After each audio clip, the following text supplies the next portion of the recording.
Hello, future doctors and medical technologies. So, welcome back again to another episode of MT Loss Lecture. So, today we're going to talk about 89, RA 8981 and RA 7722 as well as your RA 10912. Okay? So, isa-isay natin sila guys. No? So, let's talk about first the 8981 and 7722.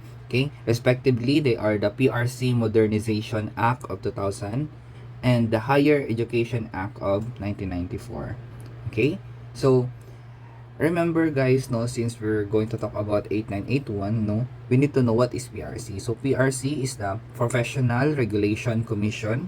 So, it enforces regulatory policies and licensing of professions under its jurisdiction. So, basically guys, no, PRC are the ones responsible in protecting and handling all professionals po na under no sa Pilipinas na dito nagtatrabaho. Okay? So it was established in 1973 no by PD 223 and its purpose is to provide the country with reliable and competent professionals. So kami no I was registered in PRC ika 80,000 po ako na medtech guys. Ibig sabihin meron ng 80,000 before me na mas nauna pa na na-registered no under the PRC. So si PRC po talaga ang makikater sa atin lahat. No, even you no when you become professional medtech, professional doctors po under PRC gyapon na sila. So we are under one umbrella po tayong lahat. Okay? So remember po that the RA 8981 no is a again, ang kanyang title po is Professional Regulation Commission Modernization Act of 2000. So, ibig sabihin, from the title itself, we can therefore conclude that the date of approval is, yes, in the year 2000 po, December 5, 2000. And then, the PD 223 po, this is the corresponding law po which created the PRC, no, way back June 22, 1973. Okay, so ang PRC po, remember this 8981 is a Modernization Act. Ibig sabihin, may mas nauna pa na PRC. And that, yung mas nauna na PRC na yun was created noong June 22, 1973. So, kapag tinanong kayo sa exam, okay, tinanong kayo sa exam, when was the PRC in PD 223 created? Okay, ang sagot ito po. Basta under PD 223, June 22, 1973. Ayoko wala guys, no? So, remember po natin yan. Okay, so Modernization 2000, PD 223, 22223, no, 1973. Okay, the policy under this is to sustain development of the professionals. Okay, so meron dalawang ano dyan pa guys ha. So if you recall po sa ating RA 557 as well as its amendments po, 'di ba? Dati always na yan na the PRC commissioner, PRC chairperson, lagi kong sinasabi na ay the same lang yan. The same lang na sila. Okay? That is true po na the same lang sila guys. However, that is only referring to your RA 5527 because in RA 5527, lalo na yung sa mga part na naging chairman that time is the PRC chairperson, the PRC commissioner. It can be used interchangeably. However, here in 8981, okay, I want everyone to know that magkaiba po ang chairpersons sa commissioners. Okay? Because in the PRC, we only have one chairperson po. And then as well as separate people po as PRC commissioners. Okay? So, under dito, meron tayong one chairperson. It is the president and CEO of the PRC as well as two commissioners po. That is also appointed by the president po. Okay? So, ang kanilang terms ay 7 years without reappointment. Ibig sabihin, if they already served for 7 years, they cannot be reappointed again. Okay? So, yung kwento ko dati, guys, no, na yung nagkuha ko ng PRC license ko si Teo Fellow, ata yung that time PRC chairperson. Tapos, yung nag-renew na ako, iba na. Okay? So, ibig sabihin, naglampas na siya sa 7 years. Okay? So, ano nga bang requirements to become a chairperson or a commissioner? So you're at least 40 years old po, holder of valid COR, no professional license or professional ID or the PIC. Professional Identification Card.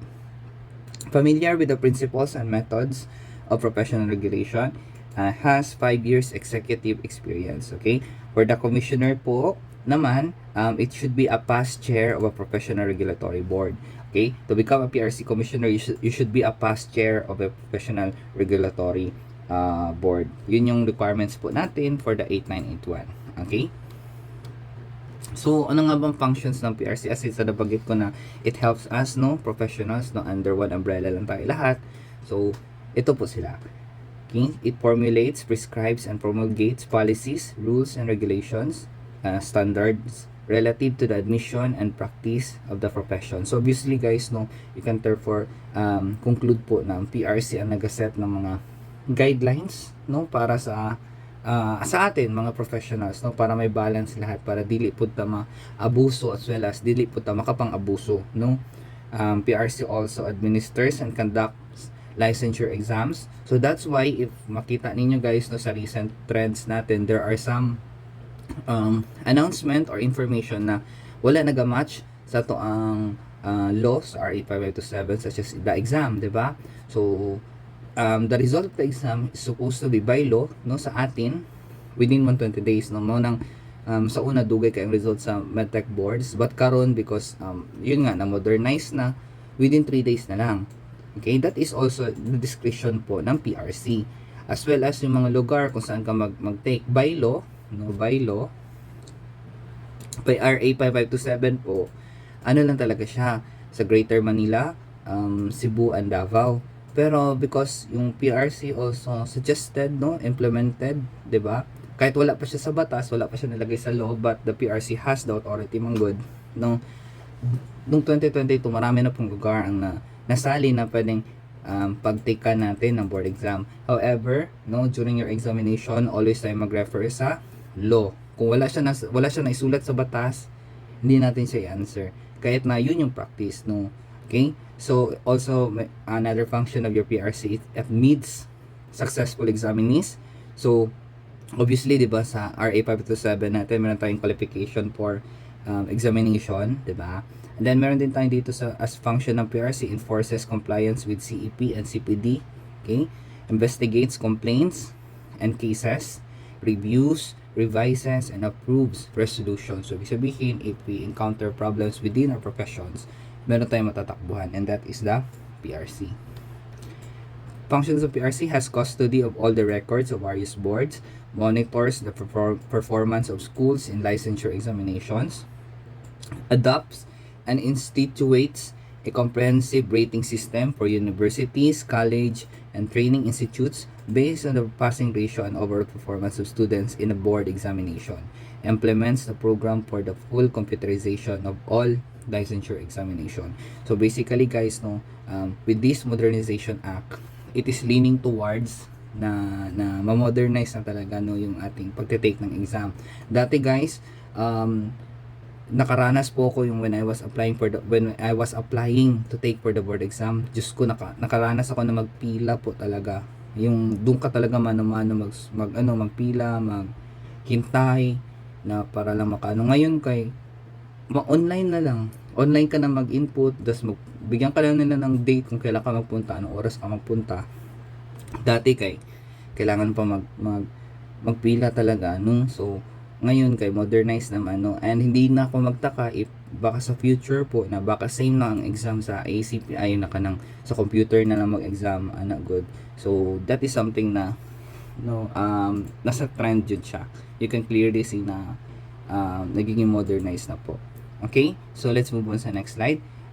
We also have persons to teach subjects for licensure exams on all professions must be holders of a valid COR and professional ID. So kami as your teacher po, no, if nagtataka kayo, hindi ko man let pass sir, bakit nag-teach ka?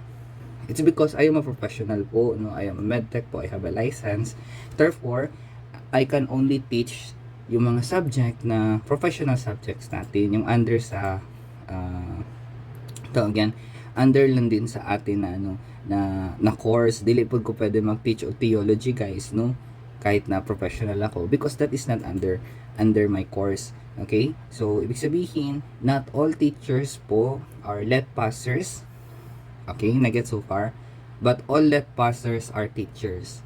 Okay? So, please remember that.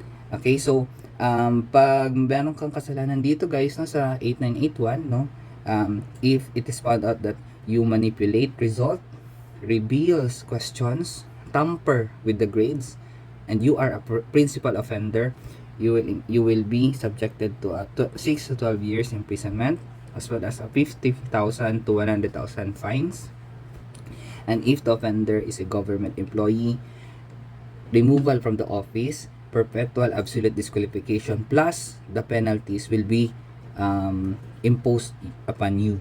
Okay, so ano jud guys mo nang dili jud dapat ta maghimo og kanang kasalanan, no. So ako, that's why if mapapansin niyo guys, no, never nagkaroon ng mga unsa na siya, leakage when it comes to the board examinations, no. Wala jud ka nang nibuto ng mga issue, except din sa nursing po na issue. I forgot the year, 2007 siguro, no, 2007 na mga nursing licensure exam. So lahat ng mga nag-take no 2007 po ng mga nurses guys, no, hindi kahit na hindi sila yung part dun sa issue na yun guys, no, if mag-abroad po sila is ginapa take ata sila ulit ng exam para lang maano, because that is a very big issue magud po na itabo. Murag 2007 nagkaroon ng leakage from the board exam, so daghan nakapasa. So ano na kanang tawag na naging issue siya, naging malaki siya na issue. So naitabo kay after certain years po, kahit na ngayon, no, mga nurses po natin na graduate itong nag-take nitong year na to, if they wanted to apply ito abroad, pag nalaman nila na sa Pilipinas sa year 2007 po nag-take, is ipapatake nila ulit ng exam. Parang ganun po yung nangyayari because of that issue. But nowadays wala naman atang ganyan na mga pangyayari. So hoping punta na ma-continue po na hapsay good guys, no. So ito po yung mga penalties if you are a principal offender. And then if you are an accomplice, alam naman niyo yung difference ito, no.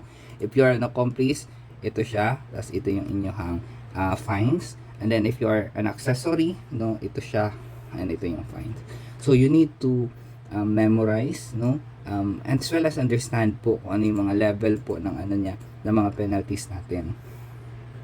Okay, so let's move on sa next slide. So for the next slide, we're going to talk about the RA 7722. Okay, so actually guys, the entire video lec for this is quite short lang, because madali lang po kasi ito siya. And you can, if you try to search sa internet po ng basis po nito, just type in RA 7722, 8981, lalabas po talaga yung mga laws, no, yung mga articles po about those particular laws po. Okay, so this is the Higher Education Act of 1994.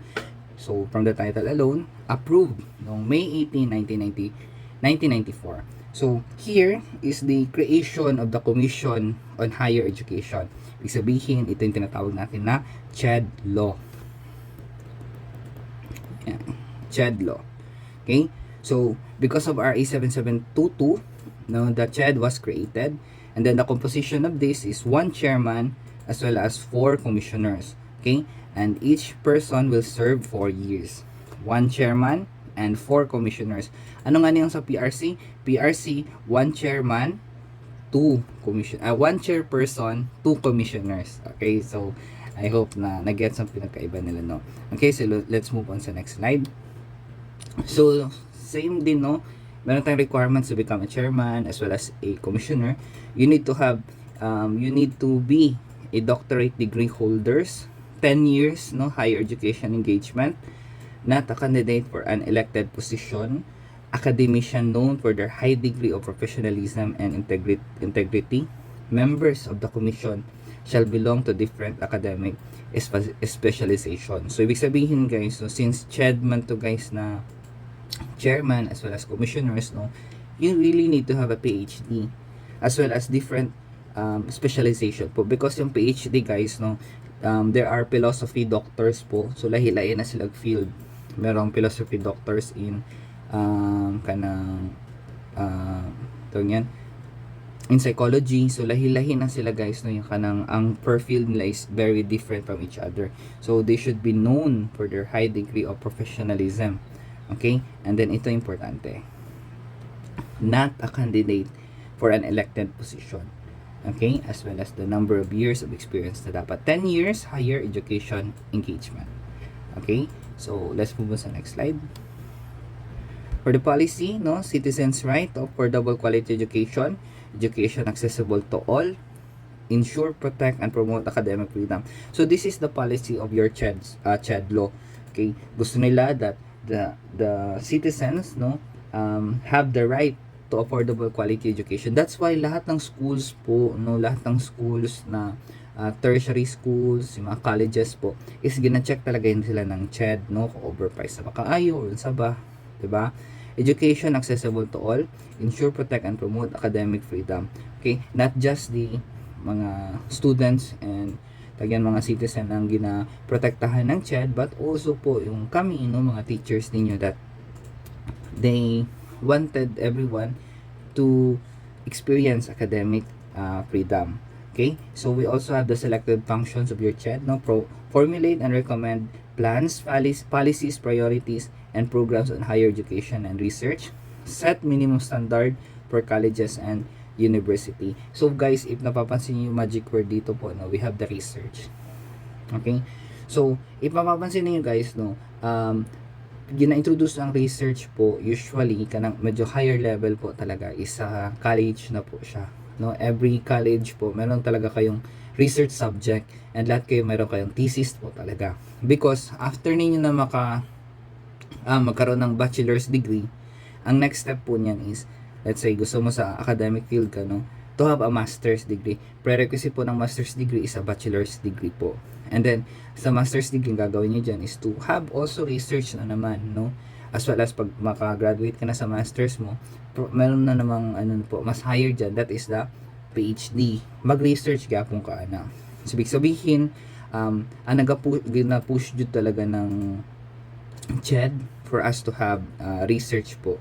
Okay, so as well as sila din nag-check sa mga schools po, no, and colleges, if functional pa ba, if kaya pa ba nila na makasustain, or pwede pa ba mag-operate yung particular college na yan.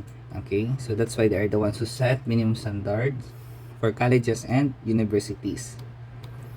Okay, so remember po that the source of funds ng CHED natin is 40% of the annual travel tax, 30% of professional registration fees, and 1% of PCSO collection. So ibig sabihin po, kaya ang CHED is by the way, CHED is a government agency po, no, part ng government po. So ibig sabihin, that's why makakuha sila ng ito, yan, as source of funds nila. Okay, so done na tayo sa PRC, done na tayo sa CHED.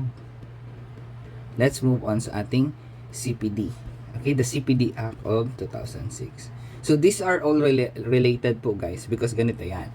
Okay, the CHED will, let's say for example, i-relate natin sa medtech, no. The CHED will recognize the schools po, lahat ng schools for medical technology, no. And then let's say nag-enroll ka, lahat ng subject mo dyan sa school na yan, no, as sa medtech na course, will be monitored by the CHED. Okay, the CHED will set the standards, yung lahat-lahat po dyan. That's why there are some subjects po na meron kami dati na wala na sa inyo ngayon, and then may subject na meron kayo ngayon na wala sa amin dati. It's because lahat yan nagbabago because of CHED. Okay, na-get so far. After you graduate po, ang magte-take care na naman sa inyo is the PRC. Okay, because you will become a professional na. 'Di ba? Maalala niyo sa RA 527, from the council to the boards, 'di ba? Tuloy-tuloy siya. Okay? So since ang PRC po mag-take care na sa atin, no, as professionals po, meron tayong tinatawag na CPD, no, the CPD. Yan po is para siyang i-maintain ninyo, no. Ito yung tinatawag na continuing professional development, CPD units na siya guys, no. Ang CPD units for medtech po, actually nag-increase na rin siya sa latest na ang ginamaintain ko po dati is 15 CPD units lang. So ibig sabihin, let's say for example, I undergone training po na, let's say sa drug analyst ko na training, sa drug analyst ko, that is 12 CPD units. CPD units. So, kailangan ng 15 CPD units para maka-renew ka ng PRC license mo. So, let's say for example, yung drug analyst ko na training po, 12 CPD units yun. Tapos, meron ako additional na other trainings din na, let's say, 3 units, no? 3 CPD units. Ibig sabihin, together, 15 na siya. So, isa-submit ko yan lahat sa PRC upon renewal. Okay? Sir, what if hindi ka makapasa? So, ano siya guys? Murag, mahimo siyang undertaking nimo. Okay? So, kung undertaking guys, ibig sabihin, makarenew ka muna ngayon, pero sa next time, hindi na. Kasi may kulang ka naman na CPD units. Inga na siya. Okay? So, pansin nyo, medyo latest na to, no? 2016. Okay, so tingnan natin kung ano yung mga nakapaloob dito, as well as ano yung mga certain scenarios na if ever na magkaroon ka ng problem dito, no, ano yung mga ma-relate natin ng mga cases. So the RA 10912, no, it is responsible for the CPD programs. Okay, it enhance and upgrade the competencies and qualification of professionals for the practice of profession. Whatever your profession is, there is a particular specific CPD program for you. For example, sa amin sa MedTech, no, isa sa mga programs namin na merong CPD is yung ating for drug analysis, for HIV proficiency, diagnostic parasitology. Okay, para sa mga MedTech lang yung iba doon, no, like diagnostic parasitology, usually sino mag-take yan?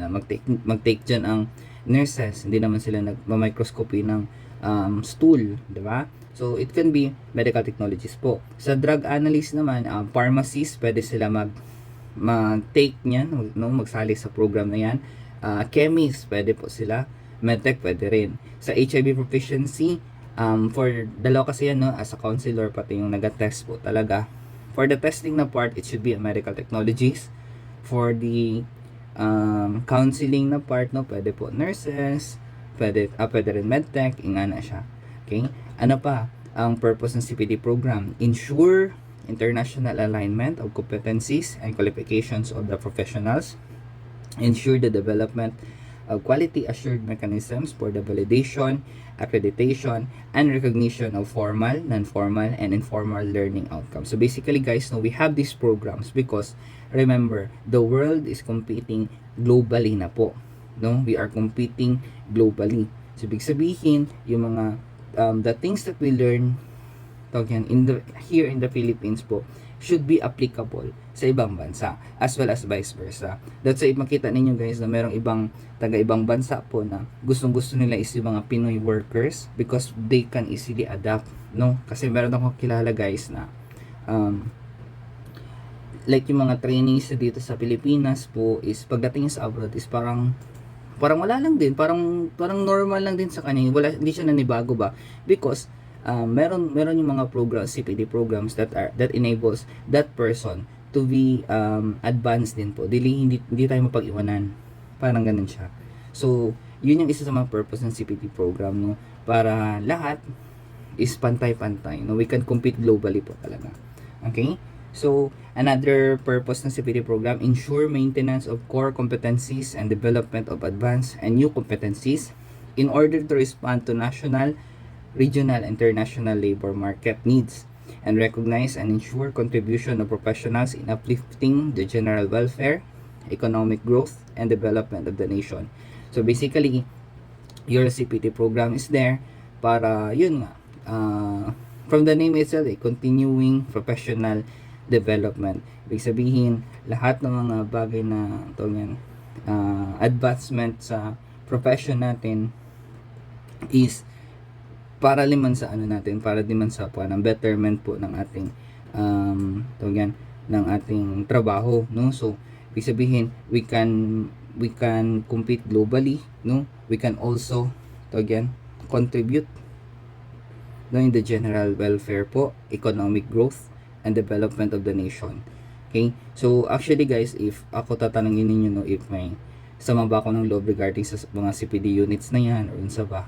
Actually, yes, because it is mandatory na magkuha ng CPD units. No, for me, man good guys, no, the CPD units is something na if gusto nimo na magkaroon ng advancement sa sa profession mo, dapat do it at your own kung gusto mo mag-training ka, magkuha ka ng CPD units. But if ayaw mo naman sana, sana wala gay pug sanay. But I mean, I can see po their point na tama lang talaga na i-push po nila na dapat nga para mapugsan po ang profession to develop. There is no dili gud mas stagnant, dili lang ka na kanang buwan ni graduate ka, nagpakapasa ka ng board, wala na gud additional knowledge. Kasi guys, the trainings in na under CPD programs po talaga are very kanang daghan gud ka ma-learn, pero kanang kapoy lang jud mo kuha og CPD programs, CPD units, kay medyo expensive man gud siya, 'di ba? Okay, but anyways, yun yung purpose niya, i-enhance lang talaga yung professional growth natin to be able to compete globally. Okay, so we have the roles of the PRC and Professional Regulatory Board, organize CPD councils for each of the regulated professions and promulgate guidelines for their operation, review existing and new CPD programs for all of the regulated professions, formulate, issue, and promulgate guidelines and procedures for the implementation of CPD program. So, ibig sabihin guys, ganito kasi yan. Ang inyong tawag yan, ang professional regulatory boards po and the PRC. Alam naman ninyo na napakaraming mga professionals.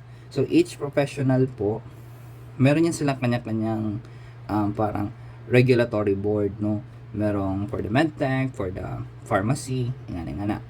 Each board po will now have their own CPD programs. CPD programs for medtech, CPD programs for your pharmacy, as well as mga joint effort po ng mga programs. Like for example, yung sa pinaka-latest ko na nasalihan dati, meron siyang CPD units po. Ang mga kasali doon is, ang pwede mag-join is mga medtech, nurses, doctors, yun lang ata tatlo. Pwede sila lahat mag-join. Pero yung number ng CPD units nila differs po from each other.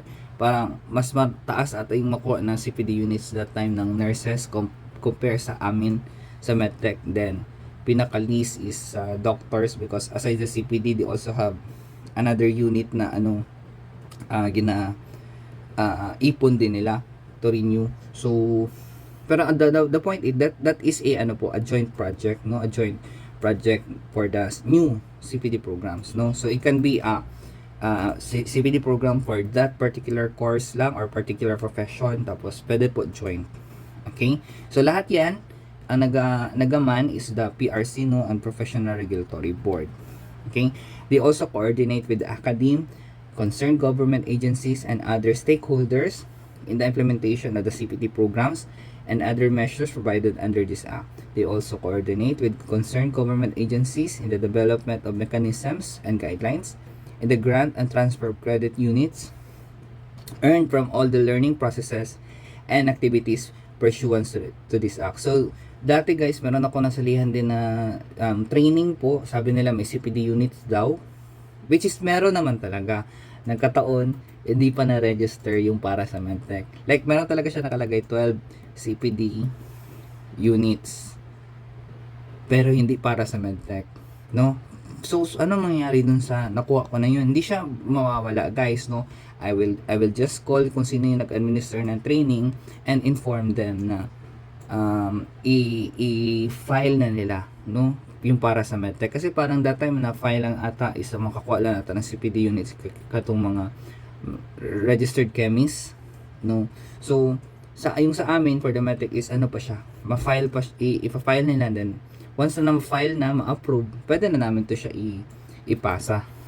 Ganun siya, guys, So, pansin nyo, sila yung mag-coordinate sa mga agencies na yan. Okay? So, for the CPD Council for the Medical Technology, it is supervised by the PRB, Professional Regulatory Board. Okay, ang chairperson niya is member of the Board of Medical Technologies, and then 2 members po. The first member is the president or officer ng PAMET.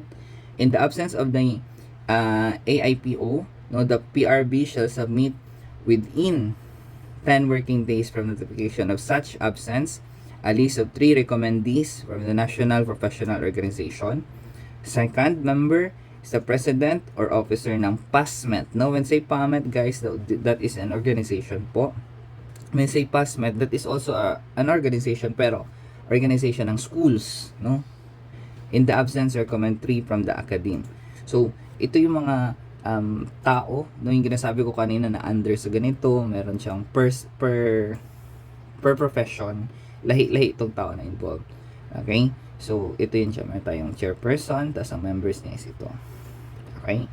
So, let's move on sa next slide. Okay. The term of the chairperson is coterminous with the board term.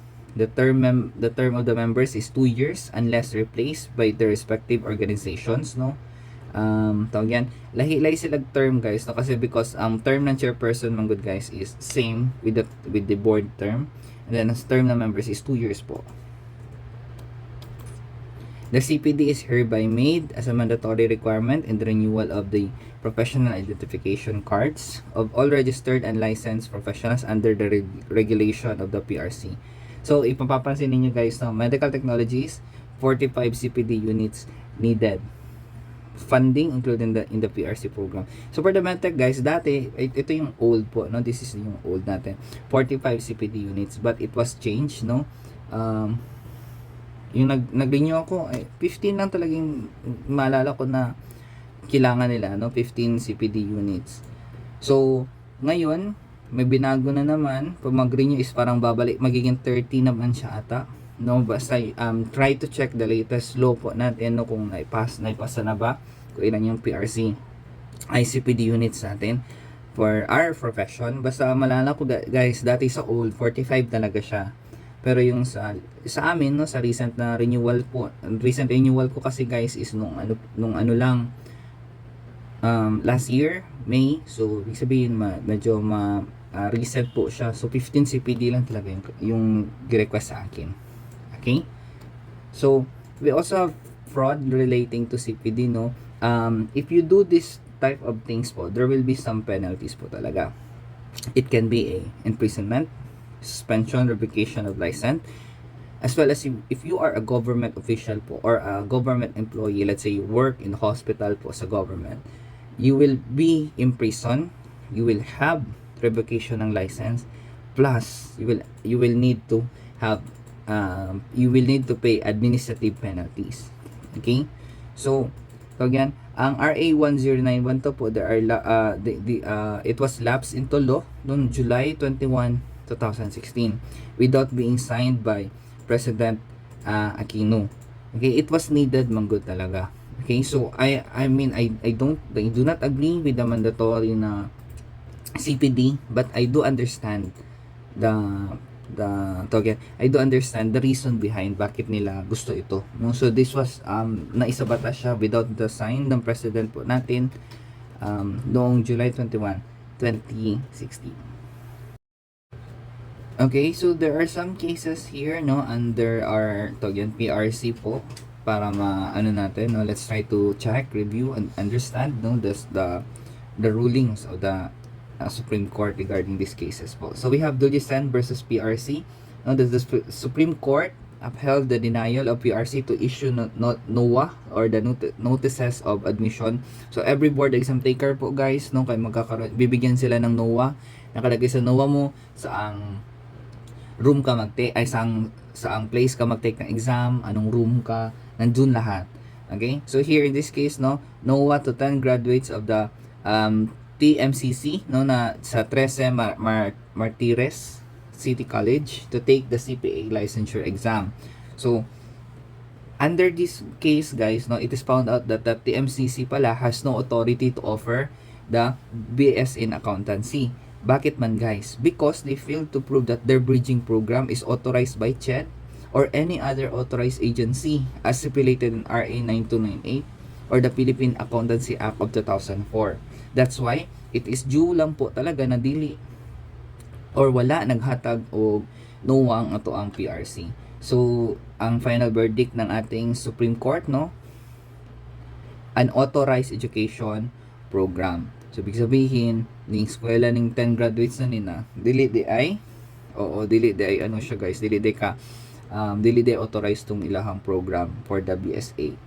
Okay? So, syempre, pilde dire ang to listen. Another case, we have PRC versus De Guzman. Now, the respondents are graduates of the Fatima College of Medicine who passed the February 1993 physician's licensure exam. So, the case here is that the Board of Medicine observed that the grades of the 79 examinees from the Fatima College of Medicine are unusually and exceptionally high. So, ibig sabihin, taas do kaayo in biochemistry and OBGYN. Isipin nyo naman guys, 11 got 100% in biochem, 10 got 100% in OB, and 11 got 99% in biochem, and 21 got 99% in OB. So matataas talaga siya. No one from Fatima College of Medicine got a lower mark than 90% in both subjects. So, what happened was, comparisons to other schools, no, it is record-breaking talaga. So, according to Father Neves' report po, Fatima College Medicine examinees scores are incredibly high, have unusual clustering, and eliminates normal variation. So, ibig sabihin, with the help of the NBI po, no, examinees had an early access to the questions. So, they found out that the examinees had an early access to the question, kaya, even though they passed the board exam, no, that's why ang nag-file ng case si the PRC. So, ang ruling ng ating Supreme Court, no, license to practice medicine is a privilege, not a right. So, ibig sabihin, should doubt taint the compliance, privilege will not issue. So, ibig sabihin, those board exam takers is hindi sila nakuha ng kanilang lisensya. Dili po sila considered doctor po. A person who aspires to practice medicine must have satisfactorily passed the corresponding board exam. PRC did not find that the examinee satisfactorily passed the PLE. That's why, lahat sila, yes, hindi sila naging doctor. Okay? So, these are just some of the cases po na involve ang PRC. Another case po, we have Antolin versus Domondon. Okay? So, tignan natin. Antolin failed October 1997 CPA licensure exam. No, wrote a letter, no, requesting her answer sheets. Remember, her answer sheets to be recorrected. Requested to view her questionnaires, answer sheets, and answer keys, and explanation of the grading system. According sa PRC, no, PRC rules, only answer sheets lang po ang can be viewed. That's why if you recall po, yan, like yung sa ating board rating po na exam, na how to compute the board rating, ang nandoon lang talaga is the board rating lang talaga. You will not know kung ilan yung score mo individually. Mag-guess nyo so far. Let's say for example 100 items yung first exam mo, hindi mo malaman kung ano yung exam mo dyan, ilan yung score mo dyan. Mag-guess so far. So sabihin ito again, ano talaga siya, percentage lang po. So dito according sa PRC guys, no, only answer sheets can be viewed. Recorrection results only apply in mechanical errors, mechanical errors, no, and malfeasance. Ibig sabihin, kapag meron ng problema sa imuhang scantron, let's say for example yung answer sheets mo, kay let's say na smudge or na ano ba, na may punit ba, doon lang po ang can be a recorrection.